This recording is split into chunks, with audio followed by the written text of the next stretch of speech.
আসসালামু আলাইকুম। বাংলাদেশের মব সংস্কৃতি যেন শেষই হচ্ছে না। জিএম কাদেরের রংপুরের বাসায় হামলা করেছে একটি গ্রুপ। জাতীয় পার্টির দর্শক যে সদস্যরা নিশ্চয়ই আপনারা আছেন, দেখছেন সমর্থকরা আছেন, যে তারা দাবি করছেন যে এই বৈষম্য মুহূর্তে বিরোধী ছাত্র আন্দোলন এবং অন্য রাজনৈতিক দল মিলে জিএম কাদেরের বাসায় হামলা করা হয়েছে।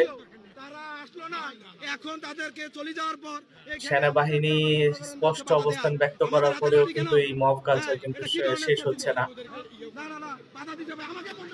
সেনাবাহিনী ওই ঘটনাস্থলে পৌঁছেছেন, তারা ওখানে টহল দিচ্ছেন দর্শক এবং দেখছেন যে জাতীয় পার্টির যে অন্যান্য সমর্থক এখানে কিন্তু গোষ্ঠী আছে, জাতীয় পার্টির যে সমর্থকরা আছেন, নেতাকর্মীরা রয়েছে তারা তারা কিন্তু বিক্ষোভ প্রদর্শন অনেকটা করছেন। ক্ষিপ্ত এবং তারা কিন্তু